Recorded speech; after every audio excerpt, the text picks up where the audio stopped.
ಅಲ್ಲ ಆ ಮಾಹಿತಿ ಬಂದು ನಾವು ಕ್ರಮ ಕೈಗೊಳ್ತೇವೆ. ಹೌದು, ಈ ಕರೆಕ್ಟ್ ಜಾಸ್ತಿ ಕಲ್ತವ್ರ ಸಮಸ್ಯೆ ಜಾಸ್ತಿ ಅಲ್ಲ. ಎಂತ ಮಾಡೋದು ಡಾಕ್ಟ್ರ್ ಈ ರೀತಿ ಮಾಡಿದರೆ ನಮ್ಗೆ ಎಂತ ಮ್ಯಾಜಿಕ್ ಮಾಡ್ಲಿಕ್ಕೆ ಆಗ್ತದ? ಇಷ್ಟು ಲಕ್ಷ ಡಾಕ್ಟ್ರ್ ಇರುವಾಗ, ನಾವಿಷ್ಟು 100 ಲಕ್ಷ ಅಧಿಕಾರಿ ಇರುವಾಗ ನಾವು ಏನಂತ ಮಾಡೋದು? ಇವರು ಕಲ್ತವ್ರಿಗೆ ಬುದ್ಧಿ ಇಲ್ವಾ ಮಾಡಬಾರ್ದು ಅಂತೇಳಿ? ಇದರಲ್ಲಿ ಅಂಥ ಮಾಹಿತಿ ಬಂದಾಗ ಕ್ರಮ ನಾವು ತಗೊಳ್ತೇವೆ. ಸ್ವಯಂ ಪ್ರೇರಣೆ ಡಾಕ್ಟ್ರಿಗೆಲ್ಲ ಒಂದು ಈಗ ಇದು ಮಾಡಬೇಕು, ಒಂದು ಸೈಕಲಾಜಿಕಲ್ ಟ್ರೈನಿಂಗ್, ಒಂದು ಅವೇರ್ನೆಸ್ ಪ್ರೋಗ್ರಾಮ್ ಮಾಡಬೇಕಾಗ್ತದೆ. ಅವರಿಗೆ ಅಗತ್ಯ ಈಗ. ನಾನು ಯಾಕಂದರೆ ನಾನು ಒಪ್ತೇನೆ, ನಾನು ಇಲ್ಲ ಅಂತ ಹೇಳೋದಿಲ್ಲ. ಜನಗಳು ಕೂಡ ಭಾಳ ಜಾಗೃತೆಯಿಂದ ಇರಬೇಕು. ಇದರಲ್ಲಿ ಮದ್ದು ಬರ್ತ ತಕ್ಷಣ ಕೆಲವರು ಜನರಿಗೆ ಮದ್ದು ಕೊಡದಿದ್ದ ಡಾಕ್ಟ್ರಿಗೆ ಬೈತಾರೆ, ಇವನು ಸರಿ ಇಲ್ಲ ಅಂತ ಹೇಳ್ಕೊಂಡು. ಮದ್ದು ಕೊಟ್ಟರೆ ಮಾತ್ರ ಅವರಿಗೆ ಖುಷಿ ಆಗೋದು. ಅದೇ ತನಿಖೆಯಲ್ಲಿ ಗೊತ್ತಾಗ್ತದಲ್ಲ. ಈಗ ಹಿಮಾಚಲ ಪ್ರದೇಶದಿಂದ ಕರ್ನಾಟಕ ಬರಬೇಕಾದ್ರೆ ಇದು ಎಲ್ಲ ರಾಜ್ಯಕ್ಕೆ ಇದ್ದೇ ಇದೆ. ಇದರಲ್ಲಿ ಇದು ಬಿಗ್ ನೆಟ್ವರ್ಕ್. ಇದು ಬೆಸ್ಟ್ ಪ್ರಾಕ್ಟೀಸ್ ಬೇರೆ ಕಡೆ ಆಗಿ ಇಲ್ಲಿ ಬಂದಿರಬೇಕು. ಇದು ಬೇರೆ ಕಡೆ ಎಲ್ಲ ಹಾಗೆ ಹತ್ತಿರದಲ್ಲಿ ಹಾಗೆ ಇಲ್ಲಿಗೆ ಬಂದಿರಬೇಕು.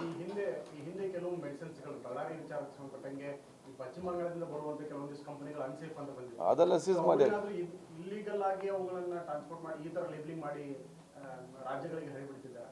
ನಮ್ಗೆ ಅದೇ ತನಿಖೆಯಲ್ಲಿ ಬರಬೇಕಲ್ಲ, ತನಿಖೆಯಲ್ಲಿ ಗೊತ್ತಾಗಬೇಕು.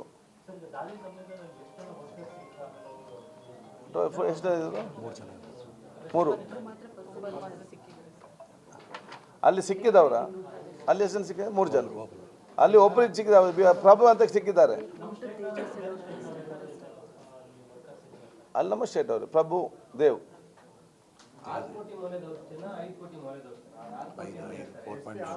545 4.91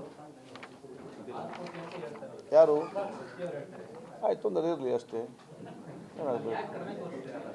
ಇಲ್ಲ ನಮ್ಮ ಅಂದಾಜು ಪ್ರಕಾರ ಏನಿದೆ ನಾವು ತೋರಿಸಿದ್ದೇವೆ. SP ತನಿಖೆ ಬಂದರೆ ನಮಗೆ ಸಂತೋಷ ಅಲ್ಲ. ಜಾಸ್ತಿ ಆದರೆ ನಮಗೇನು ಪ್ರಾಬ್ಲಮ್ ಅದರಲ್ಲಿ.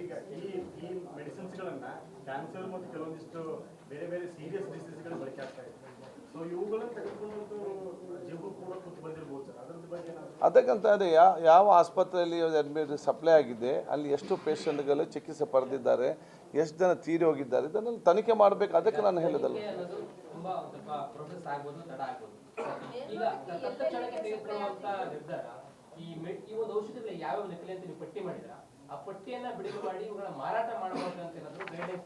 ಇಲ್ಲ, ಮಾಡ್ತೇವೆ. ಇಮಿಡಿಯೇಟ್ ತಕ್ಷಣ ಮಾಡ್ತೇವೆ.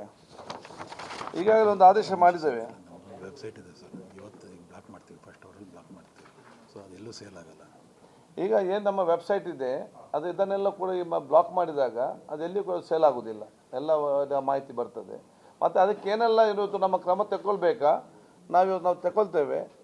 ಮತ್ತು ಇದನ್ನು ನಾವು ನಿಮ್ಮ ಮುಖಾಂತರ ಕೂಡ ನಾವು ಇವತ್ತು ಅವರಿಗೆ ಮಾಹಿತಿ ಕೊಡ್ತೇವೆ. ಎಲ್ಲಿಯಾದರೂ ಇದು ಸೇಲ್ ಮತ್ತೆ ಕಂಡು ಬಂದರೆ ಅವನು ಕೂಡ ಇದಕ್ಕೆ ಕಾರಣಕರ್ತರಾಗ್ತಾರೆ. ಮತ್ತು ಹೌದು, ಮಿಲ್ಗಿ ಅದು ಕಾಪಿ, ಅದೊಂದು ಕಾಪಿ ಕೊಟ್ಟು ಕಾಪಿ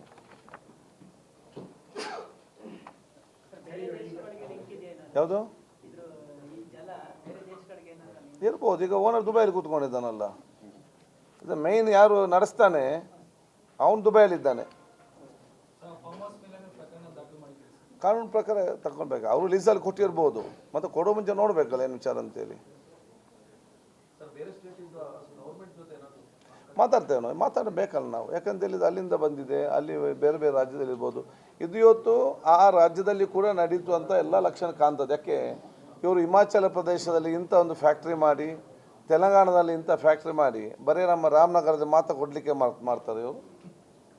ರಾಮನಗರ ಮಾತ್ರ ಒಂದು ಇವರ ಇದು ಅಲ್ಲ, ಲಾಬಿ ಒಂದು ಜಾಲ ಅಲ್ಲ. ಇಡೀ ಬಹುಶಃ ನಮ್ಮ ರಾಜ್ಯದಲ್ಲಿ ಬೇರೆ ಕಡೆ ಕೂಡ ಇರ್ಬೋದು, ಇಲ್ಲಾಂತೇಳಿ ಇನ್ನೂ ಗೊತ್ತಾಗಬೇಕಷ್ಟೇ. ಒಂದು ಈ ಬೇರೆ ಎಲ್ಲ ರಾಜ್ಯಗಳಿಗೆ ಜಾಲ ಇದೆ. ಇದು ಅಂತಾರಾಷ್ಟ್ರೀಯ ಮಟ್ಟದ ದೊಡ್ಡ ಮಟ್ಟದ ಒಂದು ಮಾಫಿಯಾ.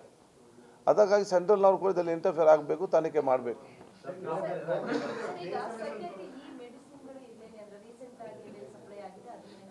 ಅದೇ ಅದು ಪತ್ತೆ ಹಚ್ತೇವಲ್ಲ ಈಗ, ಅದೇ ನಾವು ಡೀಟೇಲ್ಸ್ ತಗೊಳ್ತೇವೆ. ಯಾವುದು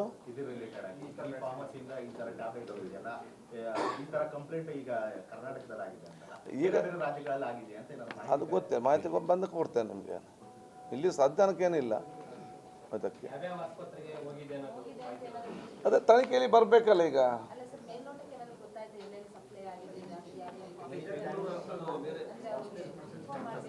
ಹೌದು, ಈಗ ಏನು ಸಪ್ಲೈ ಚೈನ್ ಇದೆಯಲ್ಲ ಅದರ ಮುಖ ನಾವು ಅದನ್ನು ಚೆಕ್ ಮಾಡ್ತೇವೆ, ಮಾಹಿತಿ ಬರ್ತದೆ.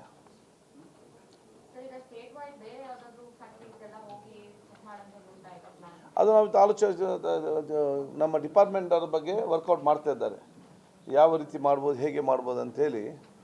Department is working on that. ಹೆಚ್ಚಿನ ವಿಡಿಯೋಗಳಿಗೆ ಪ್ರತಿಧ್ವನಿ ಯೂಟ್ಯೂಬ್ ಚಾನೆಲ್ ಸಬ್ಸ್ಕ್ರೈಬ್ ಮಾಡಿ, ಬೆಲ್ ಐಕಾನ್ ಕ್ಲಿಕ್ ಮಾಡಿ.